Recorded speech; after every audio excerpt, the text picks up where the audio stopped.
Почему русскоязычные в Латвии, многие, не все, не хотят изучать латышский язык? Что тут трудного взять и выучить язык? Они не хотят, потому что они себя чувствовали комфортно. И в какой-то мере это тоже проблема, может быть, нас, латышей. И это, конечно, была ошибка. Всем привет! Вы смотрите и слушаете «Русское радиошоу», подкасты и видео для тех, кто изучает русский язык. Я Сергей, ваш учитель русского языка и радиоведущий. Сегодня выпуск номер 132. Этот выпуск предназначен для студентов, чей уровень примерно B2, C1. То есть вы будете слышать практически нормальную русскую речь, и я буду говорить с вами практически так же, как говорю со своими друзьями. Может быть, буду чуть-чуть четче произносить слова, что я, кстати, делал все те годы, что работал на радио. У меня в гостях сегодня Роман. Рома, привет! Привет! Если вы еще не посмотрели и не послушали предыдущий выпуск русского радиошоу, вы пропустили много всего интересного. Так что обязательно посмотрите, послушайте, чтобы узнать, почему я с таким удовольствием приглашаю Романа в русское радиошоу, потому что это уникальный человек. Рома, ты из Латвии. Да. Ты латыш, ты думаешь на латышском языке, ты говоришь прекрасно на русском языке, без акцента, как носитель. Сегодня мы будем говорить о русском языке в Латвии, о русскоязычных в Латвии, потому что, в общем, эта тема серьезная, острая, сложная. И я даже не исключаю, что мы с тобой поймаем много хейта, как с одной стороны, так и с другой. Но любой хейт — это хорошо, правда? Да. Это увеличивает популярность. Друзья, поставьте лайк, подпишитесь на русское радиошоу. Вы можете включить субтитры на русском языке или на вашем родном языке. Хотя для студентов уровня B2, C1 не должно быть никаких проблем смотреть вообще без субтитров этот выпуск. И мы начинаем. Изучай русский с удовольствием и с русским радиошоу. Изучай русский с удовольствием. Итак, русский язык в Латвии. Во-первых, для наших студентов, которые смотрят и слушают наш подкаст из далеких-далеких стран, нужно сразу сказать, или, может быть, напомнить, что Латвия была одной из 15 республик Советского Союза. И в тот период, в общем-то, русский язык, не знаю, был основным или не был основным, но он был обязательным к изучению. Старшее поколение в Латвии, которое родилось в советский период, выросло в советский период, оно еще говорит по-русски? Я говорю о латышах коренных. Ну, латыши коренные, конечно, и во время оккупации продолжали использовать латышский язык, между собой общаясь. Конечно, за эти 50 лет оккупации русификация произошла очень сильно в обществе. Много, во-первых, Латвия была и центром Балтийского региона, много военных, в целом много жителей русскоязычных. И потому уже в конце 80-х, можно сказать, что русскоязычных уже даже стало больше, чем тех, кто разговаривал на латышском. Сейчас, конечно, больше люди разговаривают на латышском, и те, потому что старое поколение, может быть, уже уходит, а молодежь, конечно, уже больше тоже, даже если дома разговаривают на русском языке, то больше уже изучают латышский, поскольку образование тоже у нас теперь только на латышском. Я знаю, что для Латвии действительно этот вопрос стоит острее, чем, например, для Литвы, потому что в Литве намного меньше русскоязычных жителей и изначально было, и в перестроечные, скажем так, времена в Латвии все-таки действительно очень много русскоязычных.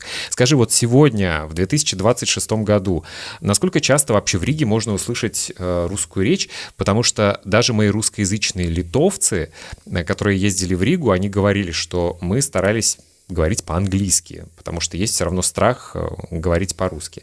Ты часто слышишь русскую речь в Риге? Она еще слышна или это действительно большая проблема? Нет, я думаю, что все равно люди русскую речь ты можешь слышать так же, как и в других городах Европы, где русскоязычные находятся. Также и в Латвии, но во всех публичных местах, во всех госучреждениях, учебных заведениях, везде все-таки теперь латышский язык, как это и должно быть, поскольку латышский у нас государственный язык. Это парадокс. Я, как человек с родийным прошлым, могу сказать, меня всегда удивлял тот факт, что Латвия, ну, в общем, по понятным причинам, не очень хорошее слово, борется с русским языком или боролась с русским языком, но, в принципе, всегда пыталась пропагандировать, что нормально и понятно, официальный язык, латышский. Но при этом в Литве было только 2 русскоязычные радиостанции. В годы независимости Литвы уже осталась одна. В Латвии, мне кажется, их было штук 5-7. Меня всегда поражал этот факт. У нас до конца и прошлого года еще был государственное тоже латвийское радио 5. Нет, латвийское радио 4. 4, да. На русском языке. На русском языке. И закрыли. Да, я еще ходил вот буквально в декабре на интервью на русском языке. И комментировал их закрытие. Нет, мы комментировали политические темы, но теперь у нас только, да, остались латышские станции.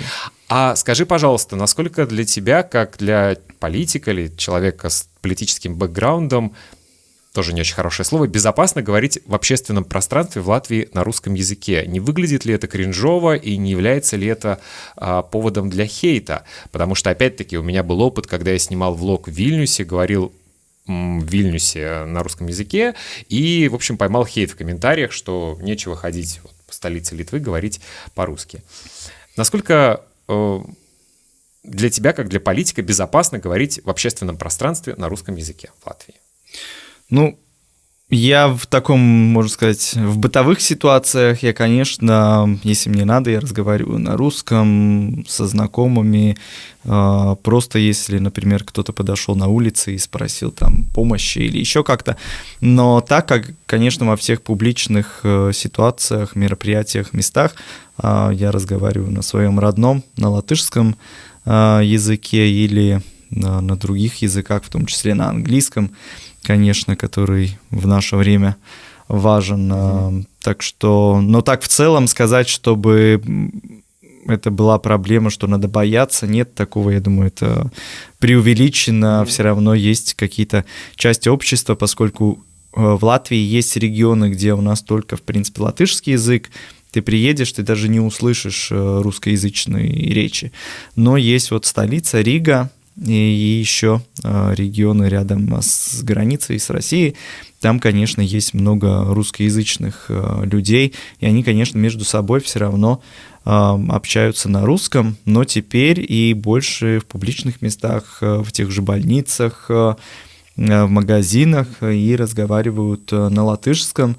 Ну, часть хотя бы старается, конечно, старое поколение, я думаю, даже одна часть не старается и не хочет интегрироваться, потому что, может быть, они за все эти годы, конец 90-х, начало 2000-х, долгое время русский язык все-таки был и в публичных местах, и они так привыкли и не хотят интегрироваться, что и сейчас они не собираются учить латышский язык. Это был мой следующий вопрос. Как ты думаешь, почему русскоязычные в Латвии, многие, не все, не хотят изучать латышский язык? Я не осуждаю, но по-человечески не понимаю, мне кажется, что тут трудного взять и выучить язык? Потому что, ну вот я там на 5 языках говорю. И мне кажется, даже если у тебя 3 детей, 2 работы, все равно это реально хотя бы до уровня А1, А2 выучить любой язык, ну, за 3 месяца. Почему они не хотят? У тебя есть ответ на этот вопрос? Вот это тебе не трудно выучить, а другие не хотят. Я говорю, старое поколение, может быть, привыкло, они чувствовали себя комфортно. Но они именно не хотят. То есть у них... Они не хотят, потому что они себя чувствовали комфортно. Во всех публичных местах, мы же помним, сколько и в Латвии проходило разных мероприятий, та же самая новая волна. Ну, то есть русскоязычных было так много, что они чувствовали себя комфортно, и в какой-то мере это тоже проблема, может быть, нас, латышей, что долгое время мы разговаривали с русскими, например, как у меня нет проблем, я тоже переходил на русский язык, потому что мне так было, может быть, комфортнее, и за это я себя тоже в какой-то мере виню, потому что даже и были какая-то часть, которая, может быть, старались учить латышский, но когда, например, я с ними разговаривал и чувствовал, что им это трудно, и они разговаривают медленнее, мне, конечно, было проще перейти на русский, и это, конечно, была ошибка. Ну и в целом политика, которая вот была до вторжения России в Украину, в многих публичных местах везде все-таки русский язык, так сказать, ну нельзя сказать доминировал, но все-таки присутствовал. Теперь ситуация совсем иначе, теперь все-таки мы поднимаем, так сказать, латышский язык на новый уровень и стоим за то, что везде, и в публичных местах, и получая какие-то услуги, что ты все-таки разговариваешь на государственном языке, который у нас латышский. Сейчас, после начала войны в Украине, конечно, все, что связано даже не то, что с Россией, а, в принципе, с русским языком, с русской культурой, особенно в странах Балтии, учитывая, в общем, тяжелую историческую травму и тяжелый такой опыт, русский язык, все, что связано с чем-то русским, стало очень токсичным. Я это вижу, мне это неприятно, я понимаю, почему это происходит абсолютно. То есть здесь никаких вопросов нет. Мы этот подкаст записываем в Барселоне, и здесь разница видна, потому что они далеко от вообще всей этой истории, им на все это наплевать, у них свои есть проблемы. Поэтому, например, здесь ты не чувствуешь никаких проблем, не знаю, идя в футболке, на которой русскими буквами написано «Барселона», у меня есть такая футболка, я даже появлялся в каких-то подкастах. Но я тебе честно скажу, я когда приезжаю в Литву, я лишний раз ее стараюсь не надевать. Может быть, это глупость, но я понимаю, что это токсично. Вообще русские буквы, русский алфавит, он может выглядеть, скажем так, токсичным. Скажи, перевод всех школ на латышский язык. Как тебе кажется, это было правильное решение или нет? Это было правильное решение, и это надо было сделать уже намного быстрее. Извини, я поясню нашим студентам из стран, которые не очень знают ситуацию. В странах Балтии до определенного момента были школы и государственные школы. И с русским языком обучения, не знаю, как в Латвии, в Литве, с польским языком обучения до сих пор есть, и с русским есть, кстати, в Литве. А в Латвии был только русский язык и латышский, и все, наверное. Есть отдельные какие-то школы, где преподают, ну, как второй язык больше, там, французский или польский, или еще какие-то. В принципе, основной язык так, основной язык, да, латышский, и вот до определенного момента был и тоже русский язык, и даже в латышских школах ты мог выбрать как второй иностранный язык русский. Сейчас уже нельзя, после начала войны нельзя. Нет, сейчас у нас обучение только на латышском языке, также и в университетах, и везде только латышский язык. Хорошо, я сейчас попробую поиграть в плохого полицейского, в хорошего полицейского, потому что какие аргументы я видел и читал комментарии в интернете. Например, я гражданин Латвии, я работаю, плачу налоги, я хочу, чтобы мой ребенок изучал вторым иностранным языком русский. Вот я хочу. Почему я не имею на это права? Что бы ты ответил этому человеку? Ответ очень простой. Ты можешь обратиться вот к Сергею на его занятия и изучать русский как свой иностранный язык. Но все-таки государственный язык латышский, и по поводу этого у нас тоже был и референдум, потому что в один момент тоже, это было еще какое-то время назад, часть населения хотела, чтобы русский был бы как второй государственный язык. Но в референдуме и общество проголосовало, что у нас один язык государственный, и это латышский, как и написано в Конституции.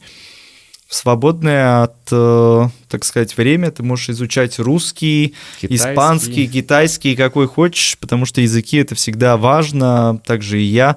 У меня латышский, русский, английский, немного немецкий. Это всегда хорошо, и возможность и изучать культуру, и разговаривать, и общаться.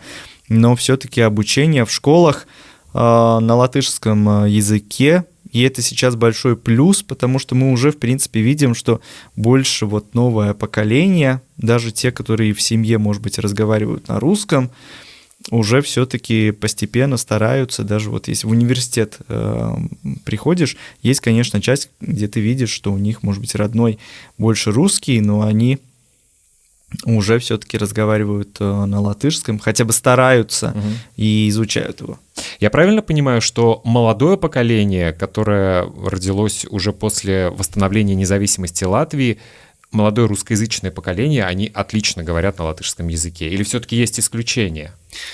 Есть, я не могу сказать, что идеально, но часть старается, часть, может быть, не хочет, но все-таки какой-то вот основной уровень. Ну и плюс, поскольку сейчас у нас вот этот переход в школах на латышский язык, то, конечно, я думаю, что и в ближайшие года мы увидим, что больше и больше молодежь все-таки разговаривает на латышском, и им это потом, конечно, самим удобнее поступать в университет, еще где-то, что ты можешь свободно все-таки разговаривать. И плюс еще, что раньше было, может быть, еще вот в это постсоветское время, что многие разговаривали и на латышском, и на русском, и тогда могли как-то. Теперь молодое поколение тоже, например, если латыши, то они на русском вообще не разговаривают. Тогда есть, конечно, проблема молодежь только на латышском, пенсионеры, например, на русском, и они друг друга не понимают. И, конечно, молодой специалист говорит, почему я должен учить русский, у нас страна Латвия, вот, пожалуйста, изучайте. И тогда и старое поколение иногда мы видим, что тоже вынуждены и стараются и в тех же магазинах, в больницах, хоть и на ломаном языке, но все-таки разговаривать на латышском. Ты знаешь, я со своими студентами как раз-таки уровня B2, C1 обсуждал один репортаж, мне кажется, год назад или 2 года назад. Какой-то ваш министр ехал на такси, на Болте или на Убере, и водитель был украинцем, и он не говорил по-латышски.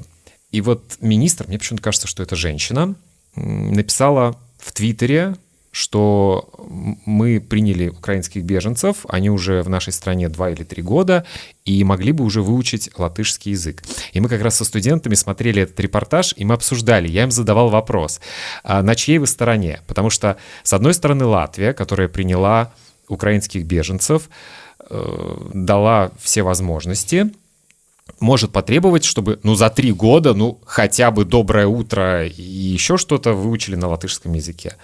С другой стороны, украинские беженцы могут сказать, зачем нам тратить время учить латышский язык, мы ждем, когда закончится война, мы вернемся назад. И мы со студентами обсуждали, на чьей вы стороне. И знаешь, одни были на стороне Латвии и говорили, особенно англичане, у меня много англичан, они говорили, да, вот когда приезжаешь в страну, мы тоже любим, когда иностранцы говорят на английском языке. А другие были на стороне украинцев, говорили, что если они ждут, когда они смогут вернуться домой, зачем им тратить вообще время изучать язык? Скажи, пожалуйста, вот люди, которые приехали в Латвию и из России, и из Украины, если ты с ними сталкивался, они говорят по-латышски, они изучают латышский язык или нет? У нас есть хорошие примеры, где действительно беженцы из Украины хорошо интегрировались и буквально за пару месяцев, разговаривают на латышском лучше, чем часть русскоязычного населения, которое живет в Латвии уже 20, 30 и больше лет. Я в целом считаю, что приезжая в любую страну, даже если ты приезжаешь там на год или на короткий срок, ты можешь выучить хотя бы элементарные какие-то фразы. Даже я думаю, что и ты, когда едешь куда-то в путешествие, ты перед этим смотришь какие-то элементарные фразы, как сказать там «привет», «спасибо», что-то заказать на их языке. Были ли лично у тебя какие-то конфликты или неприятные ситуации в связи, например, с твоей, в общем-то, можно сказать, похожей на русскую фамилией и с твоим именем? Или на почве того, что, может быть, кто-то где-то на улице услышал, что ты говоришь по-русски? Возвращаясь к теме, что сейчас, в принципе, в странах Балтии это супер токсично.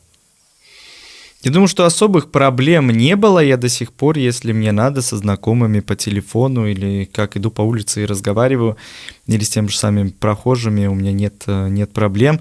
Может быть, только когда вот война началась, тогда, конечно, весь этот климат был настолько таким горячим, что один раз только какая-то молодежь, вечером я шел домой и разговаривал по телефону на русском, и что-то кричала там, что я фашист, еще что-то, но я обратно ответил на латышском, они удивились, и так это все закончилось, но так в целом у меня не было никаких проблем.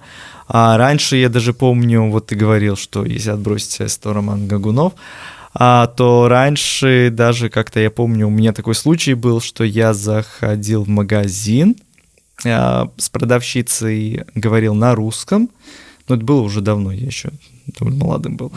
И в тот момент мне позвонила мама, мы с ней начали, конечно, по телефону на латышском разговаривать, и тогда продавщица мне говорит: а можно вопрос? Я говорю: да.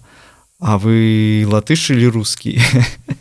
Я говорю, что я латыш, но вот так получилось, что на русском тоже общаюсь, и она сказала да, потому что я не могла понять, вы так вроде хорошо и на одном, и на втором языке говорите. Друзья, вот такой у нас сегодня диалог. На самом деле у меня еще очень много вопросов, которые я хотел бы задать Роме. Я думаю, что мы их обсудим в следующий раз, если Рома согласится принять участие в нашем подкасте. Как-то подводя итог, мне хочется сказать, что, конечно, человека определяет не то, какой язык для него является родным или на каком языке он говорит. Человека определяет, что он говорит, и самое главное, что он делает.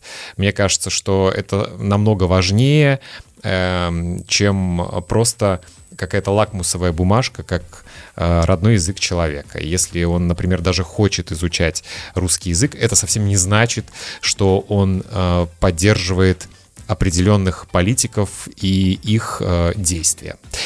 Так что изучайте русский язык с удовольствием. Вообще изучайте языки, иностранные языки с удовольствием.